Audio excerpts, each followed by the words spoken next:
जय हिंद साथियों। सरकार ने 2024 में जो डीए बढ़ोतरी की थी तो सभी जवानों को इस चीज़ का इंतज़ार था कि जो मार्च की पेमेंट आएगी वह डीए एरियल के साथ में आएगी। यानी तीनों सेनाओं के, चाहे वो एयरफोर्स का जवान हो, नेवी का जवान हो या फिर इंडियन आर्मी का जवान हो, तीनों सेनाओं की जो उम्मीदें थीं यही थीं कि जो हमारा डीए बढ़ा है उसका एरियल जो मार्च की पेमेंट आएगी उसमें हो जाएगा। लेकिन ऐसा कुछ नहीं हुआ है। 2024 मार्च की जो पेमेंट आई है वही पेमेंट आई है जो पुराने स्तर से आ रही थी। कोई भी डीए की बढ़ोतरी उसमें नहीं की गई। हालांकि डीए में बढ़ोतरी कर दी गई है। अभी तक जब तक जवानों को मिलना लागू ना हो तब तक जवानों को इस बढ़ोतरी का इंतज़ार रहने वाला है। आज के वीडियो में हम बात करने वाले हैं सेना के जो 8वां वेतन आयोग लगना है उसको लेकर के क्या अपडेट है। सोशल मीडिया प्लेटफॉर्म पर आपने देखा होगा कि बहुत ज़ोर शोर से इस चीज़ का हंगामा चल रहा है कि क्या जो 50% डीए हमारी बेसिक पे में मर्ज होगा या नहीं होगा। इसी को लेकर के जवानों के बीच में एक चिंताजनक टिप्पणी बनी हुई है। क्या ये बात सत्य है? क्या जो हमारा 50% डीए है वह 8वें वेतन आयोग के जरिए बेसिक पे में इंक्लूड होगा या नहीं होगा। दूसरी बात, जो हमारा डीए बढ़ा है इसका एरियल कब तक मिलने की संभावना है। लास्ट में हम बात करेंगे ORP यानी वन रैंक वन पेंशन 3 के बारे में।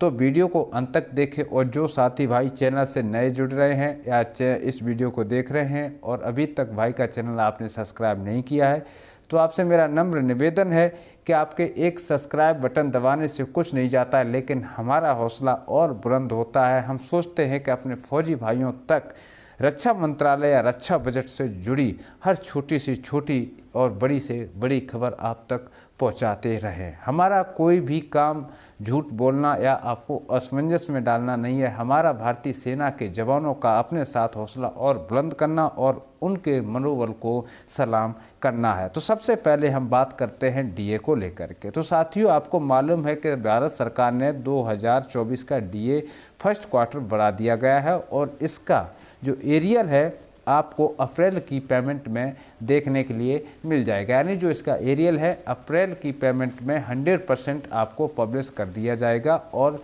POR में इसका लेटर भी जा चुका है और आपको एरियल देने का वादा कन्फर्म हो चुका है।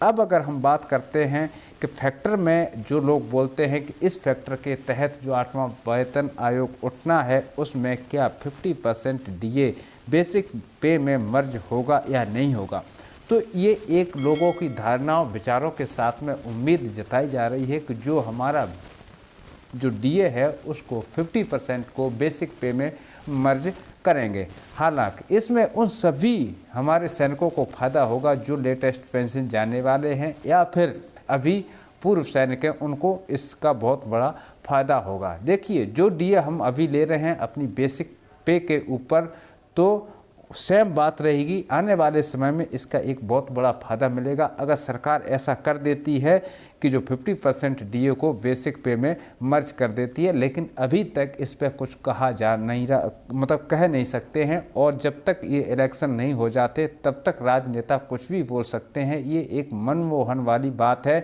कि किसी को लूटना है तो प्यार से लूटना है। उसी तरह से ये सरकार हमारे साथ में बातें करती है। लेकिन जब तक 50% डीए हमारी बेसिक पे में मर्ज नहीं होगा तब तक इस पर कोई भी बड़ी अपडेट नहीं है। हालांकि रक्षा मंत्रालय से भी इस पर कोई भी अपडेट नहीं है। 8वां पे कमीशन को लेकर के भी सरकार की तरफ से अभी भी कोई नोटिफिकेशन अलर्ट नहीं हुआ है। अगर हम जवानों को असमंजस में डाल रहे हैं, जहां से आपको खबरें मिल रही हैं, तो आप उसमें उम्मीद मानिए कहीं ना कहीं इसको लेकर के झूठी खबर भी हो सकती है। लास्ट में अब हम बात कर लेते हैं वन रैंक वन पेंशन 3 को लेकर के। तो वन रैंक वन पेंशन जो 3 था तो सारे सिलसिले अभी रुक चुके हैं और पहले की तरह ही जिन जवानों और पूर्व सैनिकों को वन रैंक वन पेंशन का फ़ायदा मिल रहा था उन्हीं को आज भी मिल रहा है। साथियों, इस वीडियो के माध्यम से इतना ही है। जैसे ही नई अपडेट आएगी तो सबसे पहले आपको देखने के लिए मिलेगी। सभी को जय।